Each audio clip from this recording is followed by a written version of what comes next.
Yes, welcome back to the DFS Down Under show. I'm your host, Big Hef, and with me is our DFS expert, Smatho10. How are you, Smatho? Oh, so is this how it's going to work now? Like, Oh, well, since we last spoke, it must have been a good 4 or 5 months ago, I think now. It feels like it was just yesterday, but you've put on an absolute clinic in DFS contests in all sorts of sports, and so we've decided I'm going to have to take over the hosting duties, and you are now the expert. can I do a little bit of a head wobble there? Look, Wow. Speaking of head wobbles, actually, well, I might have to give you back the hosting duties because a little internal memo that went round where you were asking all members of staff to refer to you as Smatho K123. I think we need you to just deflate the head a little bit. The accompanying spreadsheet with all your results, I admit that was it was really good, but maybe just get back in the hosting chair and come back to earth a bit for us, Smatho K. welcome, Big Hef, to the show. Great to have you back. Thank you for your enlightening preview of my uh, goings on over the summer. It's nice to have you back. Yes, I will take the host chair back for us. Um, I will have to say, well, as long as the whole community is in a bit of shock come Wednesday when the AFL did announce that round one's going ahead. Wowee. I didn't think we were going to be here, Hef. Did you think we were going to get some games on Thursday night onwards? I didn't either, actually. It came a good time. I was on, I think it's $17 that got run down the shadows of the post. I was on the floor, and then the story comes through. We've got AFL coming back. Let's pick me up. As I needed the pick up, I've got it. We've got footy back. I don't know how long we can have the footy back for, but at least it gives us something to talk about. At least it gives you an excuse to dust off the Carlton jersey, and we can talk a bit of footy each week. So, yeah, that's a good thing. Every team's 0-0. As I said, this time last year I had the jersey out in anticipation for a Carlton revival, and that never came. We lost a coach halfway through. But we'll never know. You never know. Let's get stuck into a bit of an action-packed episode 1 for 2020 of the DFS Down Under show. Great to have you back, Hef. Bigger and brighter than ever. We're going to be here every game of this season, or every week of the season. Hopefully we get to finish pretty soon. 17 weeks of AFL action. Hef's going to be here every week to break down the draft star slates for every week. First of all, dailyfantasyrankings.com.au is where you find the data tools. They're all free again for this year. The cheat sheets have already gone up for Richmond and Collingwood as we speak. All other games will be up throughout the weekend with our world famous free projections. The correlation, the player out, the ruck analysis, it's all there for this year. So make sure you get to the website at DFR for all that this year. Hef, let's not muck about. We've got to go through two games tonight. The two games that we know are pretty much going to go ahead. Let's start with Thursday night footy. Collingwood. Not Collingwood.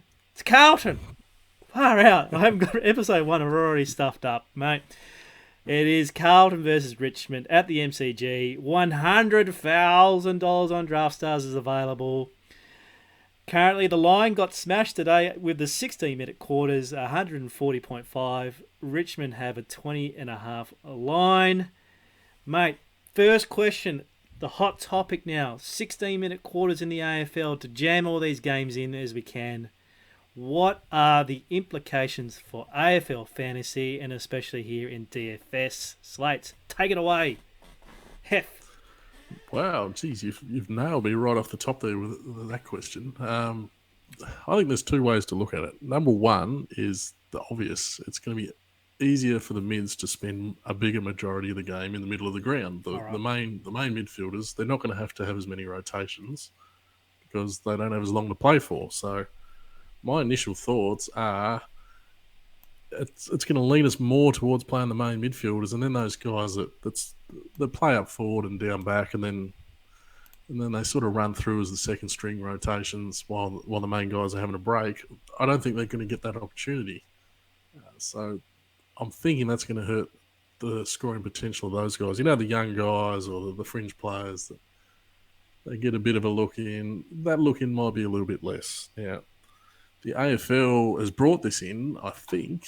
They're saying they're going to try and cram the games in quicker because of the coronavirus.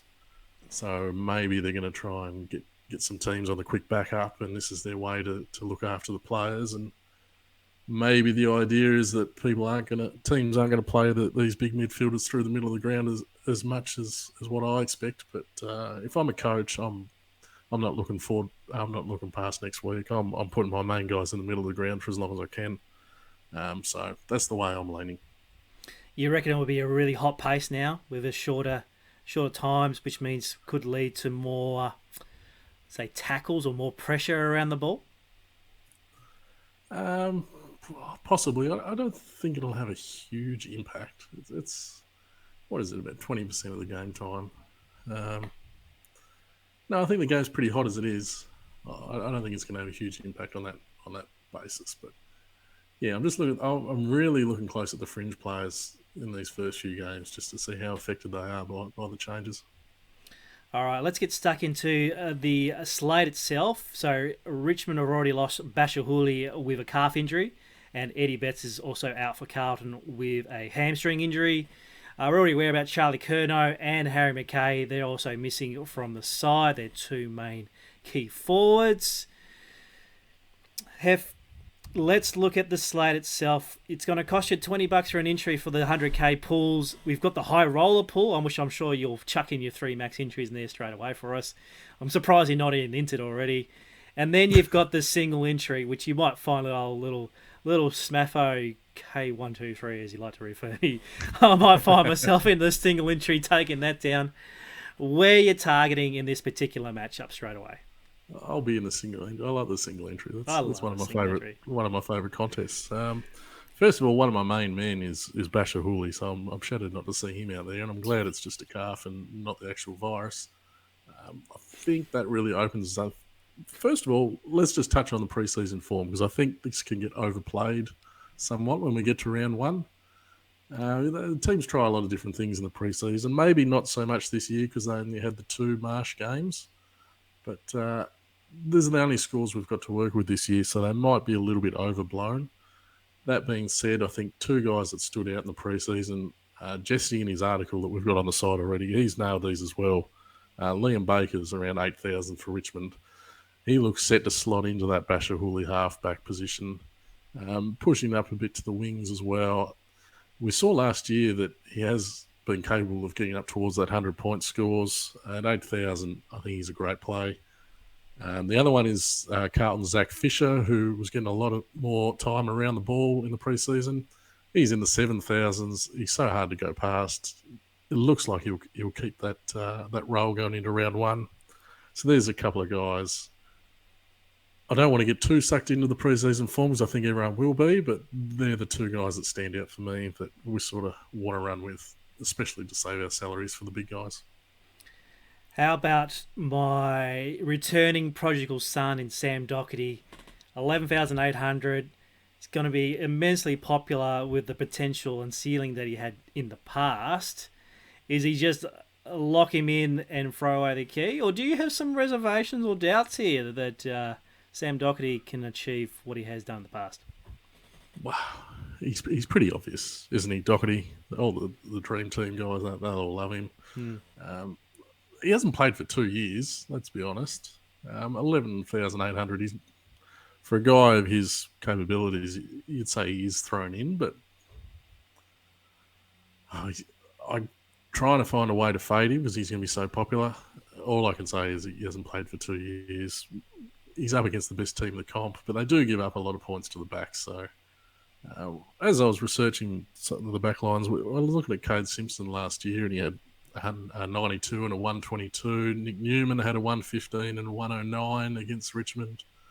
So I think it's all set up for Docky to have a good game. He's pretty hard to fade. I think the bigger story is what effect will he have on Simpson or Newman. I'm not a huge rap for Nick Newman as a footballer. And Cade Simpson's actually a guy I'm pretty keen to play. Obviously, he's had those big scores against Richmond last year. He has played with Doherty in the past, and they looked up really well. And he's about as old as you and me, Smatho, so he really looked after himself in the pre-season, I'm sure. he's not really front of mind by pumping out any big scores in those games, which obviously mean nothing to him. We know what we get from Cade Simpson. He's getting on, but he's still capable of going well over 100. And he's a guy I'm pretty keen to play tomorrow night. All right. I want to give you my little fade already, and I'm already thinking about fading the Richmond Rucks. Both Nankervis and Ivan Soldo have been selected in the 22 for this particular matchup. So I think I'm all aboard the cruise train at 12k. You're not going to talk me out of that, unfortunately. I think that's common sense. Who else do you think you should be looking to avoid, shall I say it, the plague? Well, there's a real underperformer this week, and that's the Dow Jones. Oh, jeez. I think we're going to see another Dow who's probably not going to live up to expectations on Thursday night here for this game. That's Paddy Dow. They started calling him Paddy Wow. They haven't called him that for a long time. Oh, no. There's a bit of buzz on Paddy with his centre bounce numbers, especially in the second Marsh game. And the Blues are really giving him every chance to live up to that early draft pick they spent on him. But what does he do that's any good, Smatho? He just seems like a very vanilla, average. He's just got nothing about him. Is that harsh? Harsh? You raised a couple of valid points. Look, I hope that at 8k he will be popular. It's a great fade. Don't get me wrong, but for Carlton's sake, I hope he plays well this season. But yeah, I have to tend to agree with you there. You might have to look elsewhere for Paddy Dow. Well, we know we're all about opportunity, and those centre bounce attendances are massive, obviously. But they brought in, we saw Teague brought the old guys back last year. He brought Ed Kerno back in the middle. He's brought Nunes in straight away, put him on the wing. I know that where they name him, it doesn't really matter, but he has named down a half forward flank. If he does get the centre bounce, he's shown in the past he doesn't necessarily go big just because he's in the centre bounce all the time. And if they decide to just play him out of the centre bounces, then it's going to be a horror watch if you've got him in your team. I'd prefer to play a guy like Setterfield, who's a little bit more expensive. I think he's going to be far less owned because of that price, and he's actually shown a bit more potential to go up towards that sort of 90-point mark. So much like the Dow Jones, I'll be staying away from Paddy Dow. All right. If you are into your figures and data like the Dow Jones, you can always get to our cheat sheets on the Daily Fantasy Rankings website. You also find Jesse Penfold, who is back for another AFL season with his mega previews for each slate. So we'll have Thursday night, Friday night, Saturday slates, Sunday slates. We all here on DFR. Hef, we've got a bit of time here to talk about Friday night footy, Collingwood and the Western Bulldogs at Marvel Stadium. We don't have a line at the moment, obviously, with the shock horror of the 16-minute quarters coming through at the time of recording. In team news, there's not really many injury news to monitor. Maybe a bit of Taylor Adams, who pulled up a bit lame in the second Marsh Series game there. We are expecting a debut from Tyler Brown at the bare minimum 5k on DraftStar, so we'll look out for him as well. So my first question for this particular game, it's a highly fantasy-friendly side to these two teams. The Bulldogs with their midfield, the Pies with their midfield, their superstar rucks. My first question to you is, last year, the rucks were dominated when you play Bulldogs. Tim English gave up a stack of points. Is it just Grundy time, or do we give some consideration to Timmy English this year at around $10,000?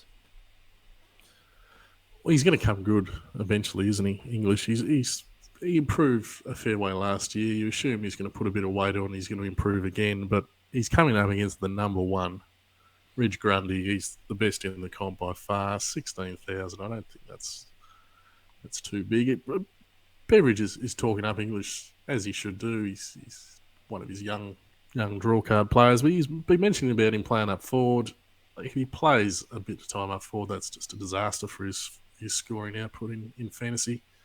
I'm happy to go with Grundy. I'd much prefer to lock in Grundy and work around then, and I'll leave English to some of the believers. I'm not there yet. What about this midfield? we've got superstars are missing for Collingwood. You know, Treloar's out. Taylor Adams is under a little bit of a cloud, but we expect him to play. But then you've got your Bonts and your Hunters, etc. Do we kind of mix them into your teams if you're doing a single injury, or should we look at stacking your midfields with the premiums with less time on the clock now? Well, I love Bontempelli, first of all. He's had some huge games against Collingwood in the past. He seemed to get a bit more midfield time last year for Beveridge. I think the shorter quarters that might even see him spend more time in there. And the Bulldogs have got a bit of extra firepower up forward with a couple of off-season changes they've made. Around 14,000, he seems very playable. Bontempelli. You talk about Taylor Adams. If he takes his place in the team, I'm sure we all know the numbers. When Adam Treloar doesn't play, Taylor Adams takes over that number one inside midfielder role, and that's the role he needs to thrive. He doesn't have a lot of finesse to his game, Adams. He just chases, he tackles, he throws it on the boot. I think that'll be ideal for him. Around the $12,000 mark, he's a guy I want. It's hard to go past all those Dogs midfielders. The guys like McRae and Dunkley, they just turn up and get their points week after week. But I think without Treloar there, that does open the gate a bit for you to save some money on some of the second-tier Collingwood midfielders. It opens the door for maybe Tyler Brown to get some time in there at 5,000 if you want to put him in to give you the salary elsewhere. But Bontempelli, he's definitely the guy that I want to be having.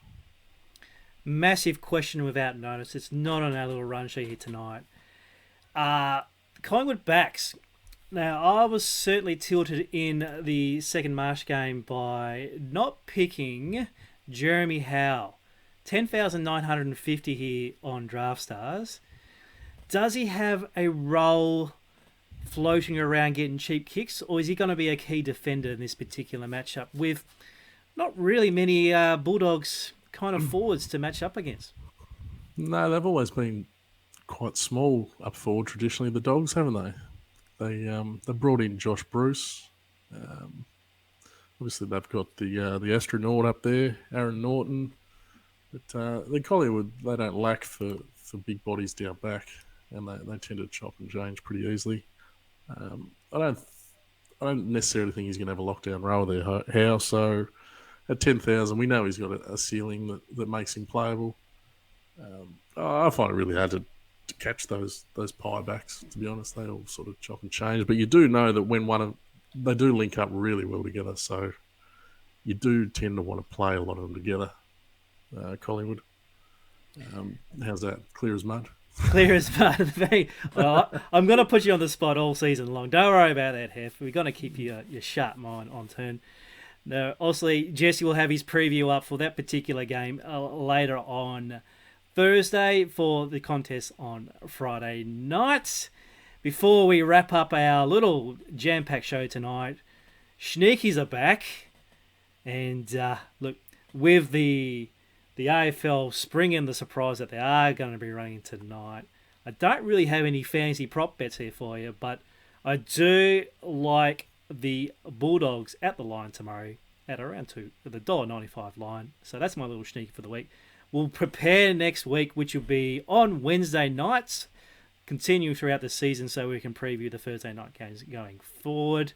But you never know, Hef. We might be on an earlier date with all these games going to be jammed in the schedule. Yeah, fingers crossed we get as many games as we want. And we want to at least see some Smatho thumbs up before Easter at the very least. So let's hope we're here again next week. Oh, look, I feel lost about my thumbs up. Give a little shout out. Maybe a thumbs up to the competition. Look, I know, massive risk, but we'll see what happens with going forward. Now, next week, we've got some little news coming up next week, which you'll probably see in the next couple of days. We'll break it down with you next week on the next edition of the DFS Down Under show. I'm not even telling Hef what the news is. He has to sit tight on this, so I'm looking forward to it to next week. Hef, thanks for joining me on short notice, that must be said, for the DFS Down Under show. Thanks for your contributions tonight, and thanks for hosting for 30 seconds of the show tonight. I'll do what I can, Smatho. Smatho, okay. 1, 2, 3. I don't think that'll stick, but you stick at it. You stick at it. Yeah, all All right. right. Thanks for all the viewers today. We'll look forward to catching you on the next episode of the DFS Down Under show. I'll get that right as we get throughout the year, and we'll catch you next time. Thanks, Hef. Thanks, mate. See ya. Cheers.